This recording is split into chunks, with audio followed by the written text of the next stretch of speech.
yang kita pelajari adalah pembelajaran project based learning. Udah masuk nih ya ke bagaimana nih, apa nih project based learning ini.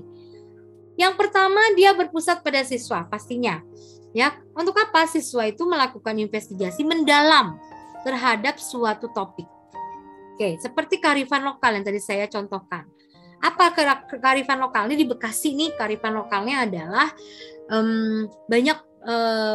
banyak pedagang, dan minuman yang paling terkenal di Bekasi adalah bir peletok. Bukan berarti itu minuman bir ya, namanya saja, padahal minuman jahe, tapi namanya bir peletok. Nah, di sini bagaimana siswa itu mengangkat budaya lokal, kearifan lokal, investigasi secara dalam. Di Bekasi apa sih yang menjadi ciri khas? Nah, itu nanti akan mereka angkat menjadi suatu topik project. Kemudian di sini ya, pengertian project juga siswa itu akan bereksplorasi. Dan dia akan melakukan penilaian, interpretasi dengan mengumpulkan dan mengintegrasikan pengetahuan baru berdasarkan pengalamannya dalam aktivitas secara nyata. Oke, kalau membahas dengan akar tentang kearifan lokal, pastinya karena dia tinggal di Kota Bekasi, dia harus tahu apa yang menjadi ciri khas Kota Bekasi. Investigasi secara mendalam. Oke, ini yang disebut dengan pembelajaran project based learning PJBL. Karakteristik project based learning itu yang pertama, topik proyek menjadi pusat pembelajaran. Tadi topiknya, tema besarnya kearifan lokal. Kemudian topiknya adalah minuman khas kotaku, misalnya gitu ya. Topiknya adalah itu. Atau makanan dan minuman khas kotaku atau Kota Bekasi, karena saya di Kota Bekasi. Seperti itu. Topik project itu menjadi pusatnya pembelajaran. Kemudian fokus pada pertanyaan masalah yang akan diselesaikan. Jadi memang di project ini guru memantik siswa dengan pertanyaan. Oke, yang akan dijawab dan diselesaikan oleh siswa. Kemudian siswa membangun pengetahuannya secara mandiri melalui kegiatan investigasi. Ya. Kemudian fokus pada pekerjaan sesuai dengan situasi sebenarnya. Jadi contextual learning-nya dapat. Dan berpusat pada siswa pastinya karena siswa sebagai problem solver. Ini adalah karakteristik PJBL. Nah, tujuannya apa?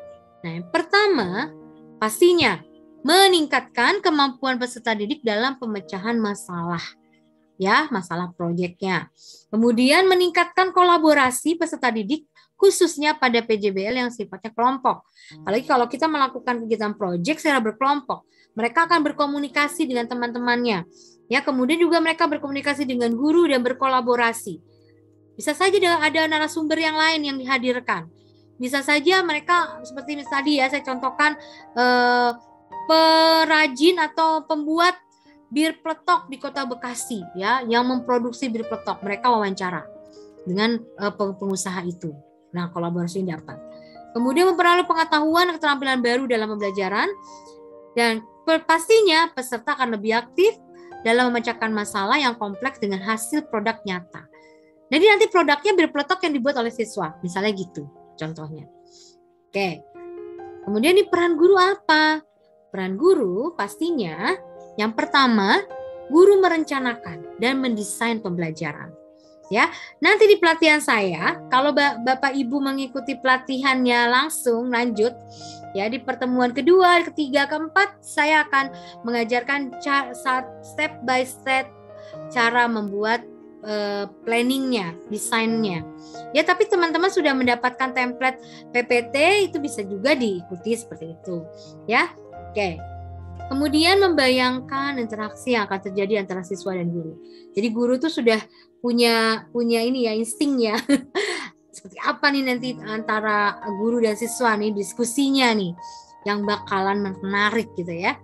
Kemudian guru membuat portofolio pekerjaan siswa.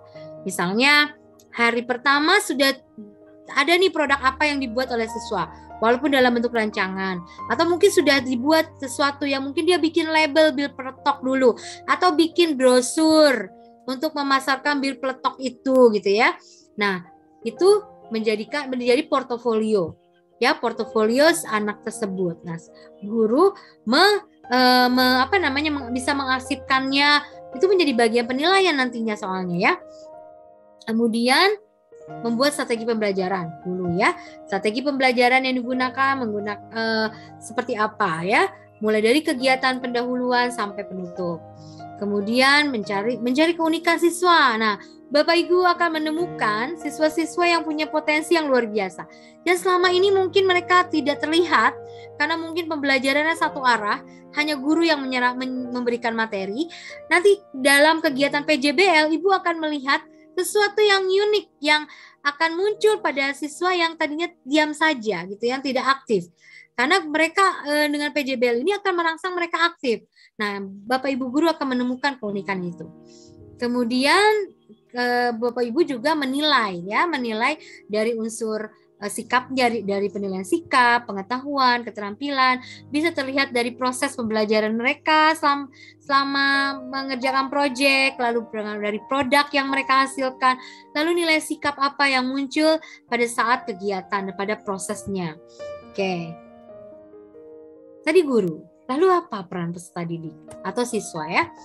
Nah, yang pertama, dia pasti menggunakan kemampuan bertanya dan berpikir. Kemudian dia akan mempelajari ide dan konsep yang baru. Ya, ini akan terjadi, Bu. Oke, kemudian melakukan riset sederhana. Jadi sejak dini, ini saya sampaikan di PAUD pun anak-anak bisa dijadikan seorang peneliti ya. Peneliti melakukan penelitian sederhana.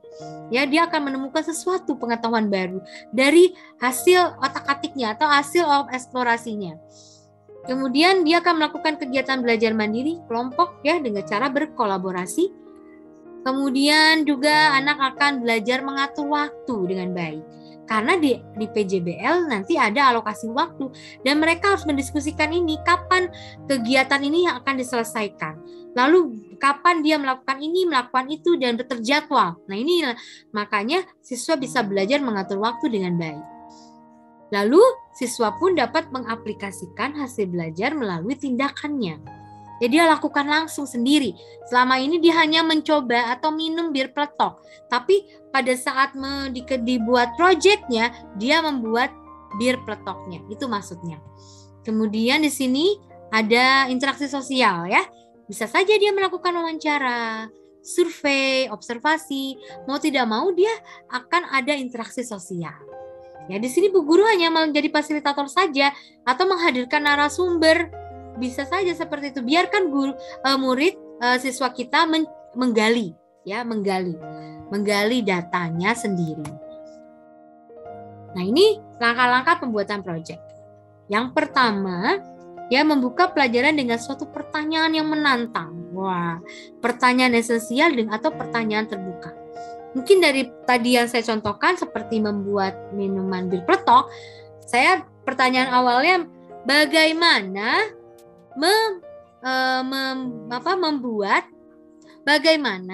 mengangkat penekanan minuman lokal Kota Bekasi untuk menambah penghasilan atau untuk meningkatkan ekonomi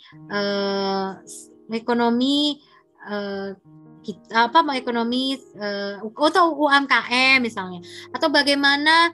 Intinya adalah pertanyaan itu harus bersifat terbuka. Terbuka itu artinya pasti akan banyak jawabannya, ya. Kalau kata bagaimana pastinya akan banyak ide-ide yang akan muncul, ya. Nah, di sini dibuka pelajaran dengan suatu pertanyaannya yang menantang. Oke. Kemudian yang kedua, merencanakan proyek. Kita desain perencanaannya. Kita bikin perencanaannya mulai dari apa yang akan dilakukan. Kemudian apa saja yang akan dilakukan, lalu nanti narasumbernya siapa, medianya apa, alat bahannya apa. Lalu menyusun jadwal aktivitas. Hari pertama tanggal berapa melakukan apa. Bapak Ibu, proyek itu biasanya ada yang singkat, ada yang cuma 1 minggu, 2 minggu selesai, ada yang sampai berbulan-bulan. Jadi tergantung kedalaman dari topik tersebut. Ya, makanya nanti pertama-tama kita buat peta konsep, ya, mind mappingnya. Mulai dari kearifan lokalnya sebagai tema besar, lalu kita kerucutkan lagi jadi makanan minuman yang ada di daerah, tarian daerah, dan penghasilan daerah dan lain sebagainya. Lalu kita kerucutan lagi terus sampai mappingnya sampai yang paling mengerucut paling kecil ya. Oke, itu gambarannya untuk peta konsep. Nanti saya ajarkan pada saat pelatihan ya, pelatihan membuat rancangan. Kemudian yang keempat, mengawasi jalannya proyek. Jadi guru memonitor. Jadi guru hanya memonitor, mengawasi, bertanya bagaimana, apa yang sudah kalian lakukan, aktivitasnya sudah sampai mana, hasilnya apa. Ya paling mengawasi seperti itu.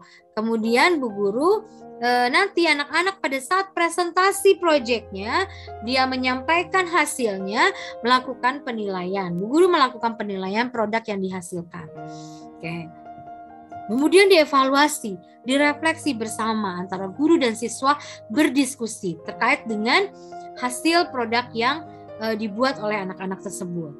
Kira-kira kalau labelnya seperti ini menjual tidak ya? Lalu harga jualnya bisa diterima nggak oleh masyarakat? Lalu nanti rasanya bagaimana? Sudah cocok, sudah sesuai belum? Sudah pas belum?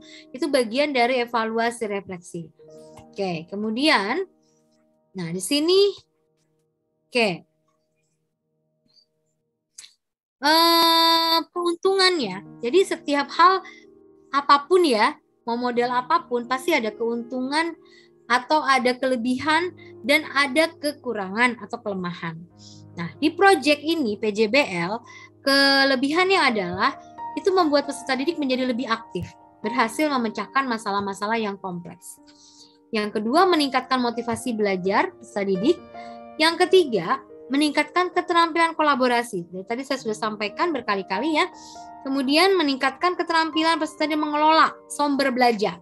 Nah, sumber belajar bisa dari lingkungan.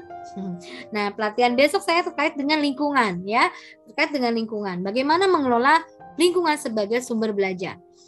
Lalu mendorong peserta didik mengembangkan dan mempraktikkan keterampilan komunikasi.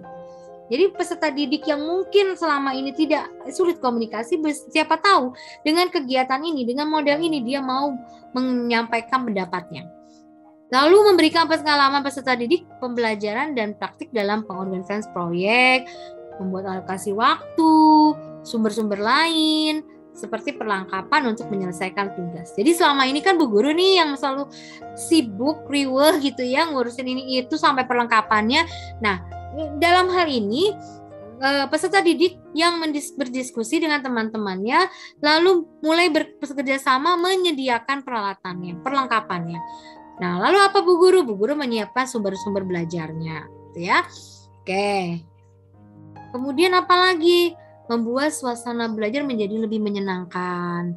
Peserta didik maupun pendidik jadi menikmati proses pembelajarannya.